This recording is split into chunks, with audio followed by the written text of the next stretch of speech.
Today we are going to solve COMEDK physics questions. Here I have taken up 2022 some memory based questions.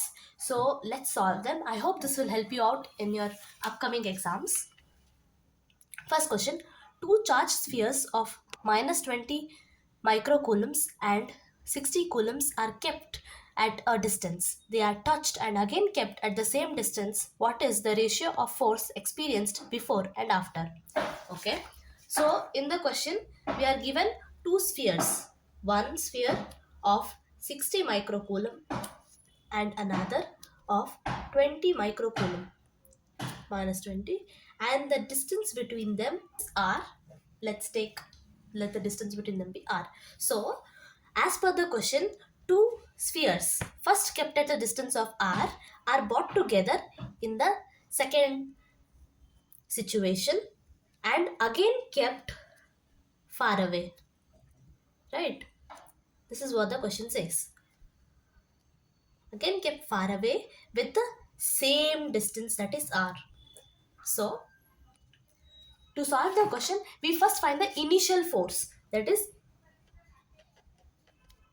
initial force is equals to k into 60 into 10 power minus 6 into minus 20 into 10 power minus 6 divided by r square. As k, you know the formula to find force is k q1 q2 by r square. This is the formula that we are using here. So here q1's charge is q 60 into 10 power minus 6 as microcoulombs it is given, and the standard is coulombs. So we have taken 10 power minus 6 and here as well 10 power minus 6. Okay. So the answer is minus 12k into 10 power minus 10 divided by r square. Here, as when you add the 10 power minus 6 and 10 power minus 6, you will get 10 power minus 12. And here two zeros, which gets minus 10 power 12 minus 10 power minus 12 and 10 power plus 2. These get added and you get 10 power minus 10. Okay. I hope there are no doubts. Next, this is the initial force, that is this position. This is the first position. Okay, that we have the force is this. Now once they are brought together and in contact, there is a transfer of charges and both the spheres are charged equally in the second situation. So charge on each sphere is 60 minus 20 divided by 2. That is the average of the two charges which is before given.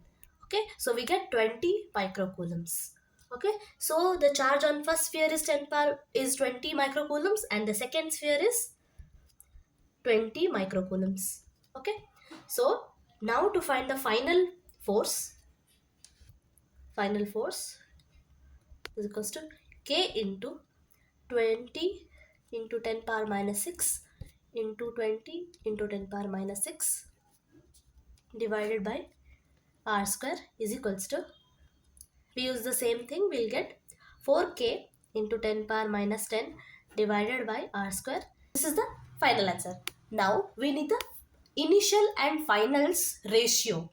As you can see in the question, it is given what is the ratio of force experienced before and after. So the ratio is initial by final, which is equal to, initial is 12 by 4. So you get, because these all are constant, so they get cancelled and we are left with just 12 by 4, which becomes 3 by 1. So the ratio is 3:1. Now moving on to the second question. There are two containers C1 and C2. Gas in C1 is reduced to half of its original volume adiabatically. In container C2, volume is reduced to half of the initial volume isothermally. Find the ratio of final pressure. Now to solve this question, I am going to draw the two diagrams of it.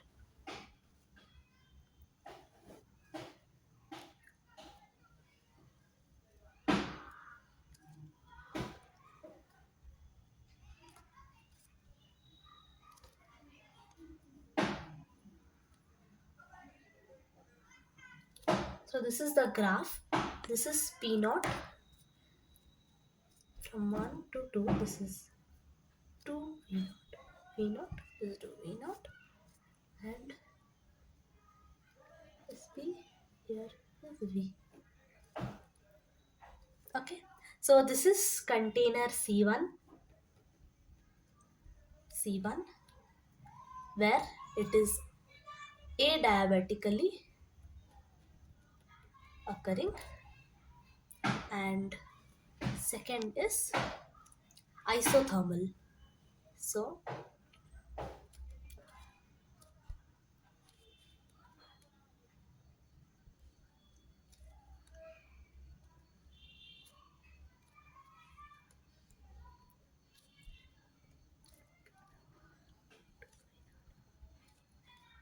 okay, so in this it is isothermally increasing.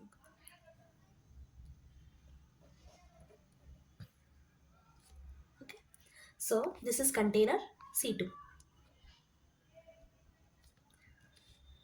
In C1, where there is a adiabatic compression, we know the formula. P1 V1 to the power gamma is equal to P2 V2 to the power gamma. This is the formula where when there is a occurrence of adiabatic compression from one position to another position. Okay, so we use, as we know, P1 is here P naught initial, and V1 is 2 V naught initial. 2 V naught to the power gamma, which is equals to P2 is unknown, that is what we have to find, and V naught, V2 is V naught to the power gamma. As you can see, this is the final position. So we let this be as it is, and in container C2, where it is occurring isothermal compression, we write the formula P1 V1 is equals to P2 V2. In isothermal compression, we have this formula P1 V1 is equals to P2 V2. P1, as you can see, is P naught initial, and this is 2 V naught is the initial volume, and P2 unknown, V2 is here V naught. So as from the question you can see that find the ratio of final pressure. So to find the ratio, what we do, ratio is equals to,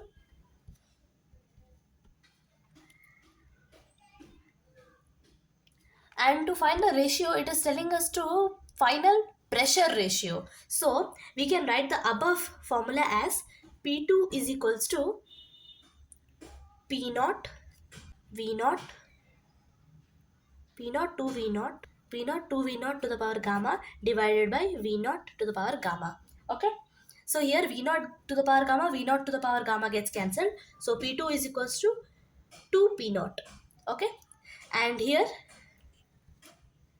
P2 is equals to P naught 2 V naught divided by V naught. Here V2, V naught and V naught gets cancelled as the previous thing, and P2 is equals to 2 P naught. Okay. Oh, right, here I missed a gamma. So P naught 2 V naught to the power gamma. As you can see, 2 V naught whole to the power gamma. So the gamma will get distributed to 2 and V naught both. So V naught gamma and V naught gamma gets cancelled, and we are left with 2 to the power V naught gamma. 2 to the power gamma is left. So 2 to the power gamma P naught. The ratio is 2 gamma P naught divided by 2 P naught. So we are left with 2 to the power gamma minus 1. This is the final ratio that we need. Now moving on to the next question, third question. Ideal Carnot engine suitable temperature of source and sink are 827 degrees Celsius and 27 degrees Celsius. If energy consumed is 33 kilojoules per cycle, heat rejected to the sink per cycle is.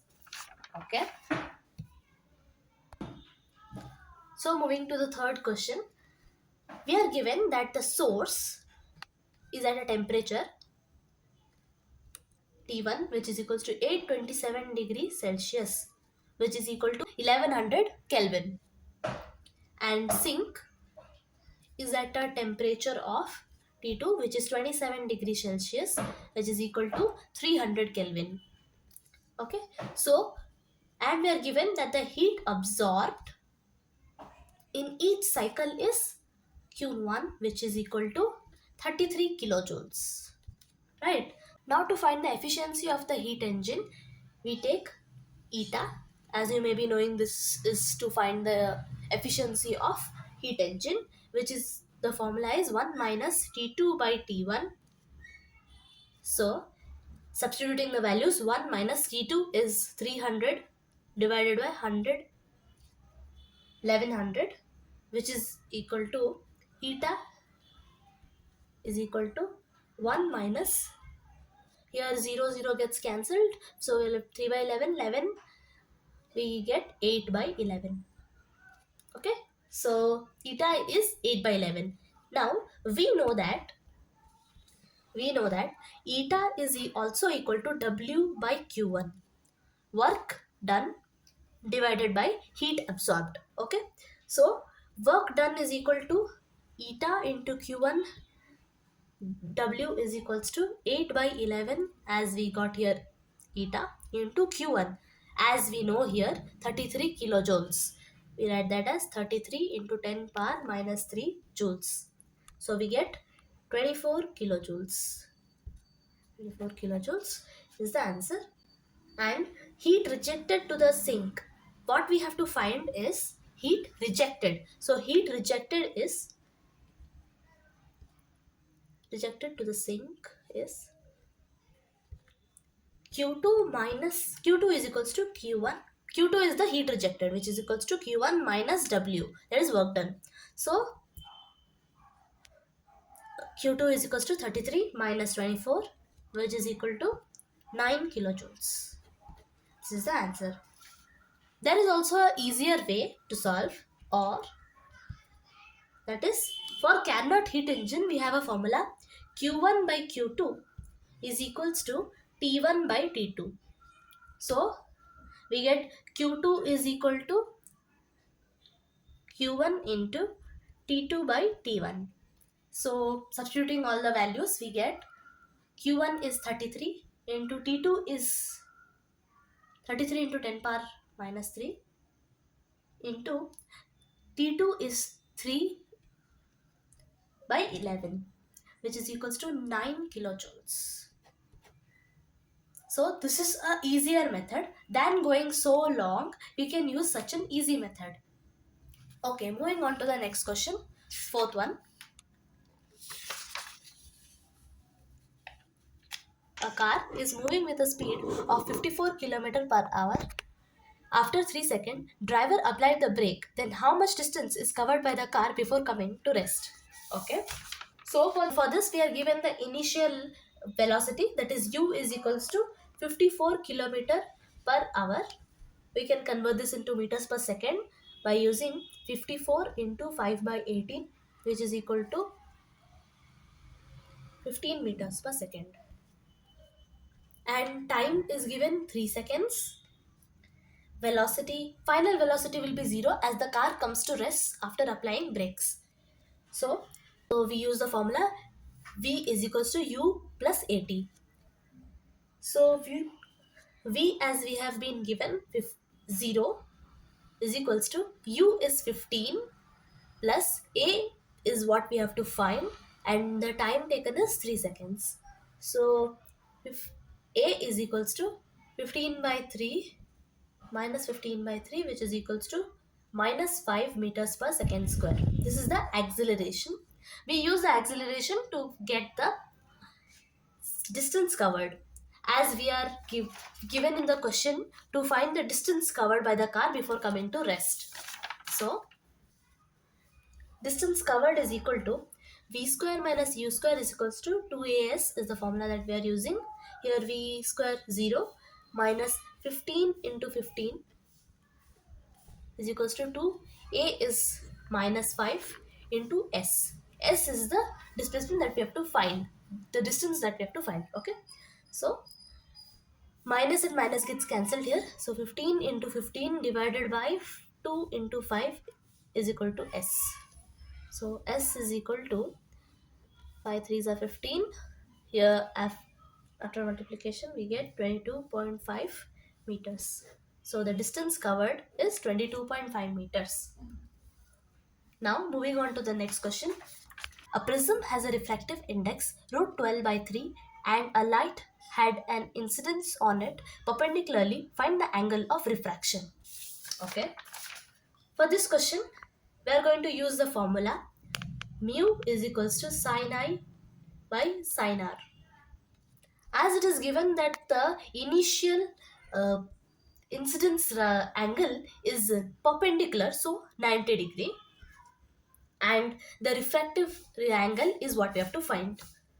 And we are given with the mu, which is root 12 by 3, which can be written as root over 4 into 3. Here 4 can be taken out, which becomes 2 root 3 by 3. Here 3 can be divided into root 3 and root 3. So we get 2 by root 3.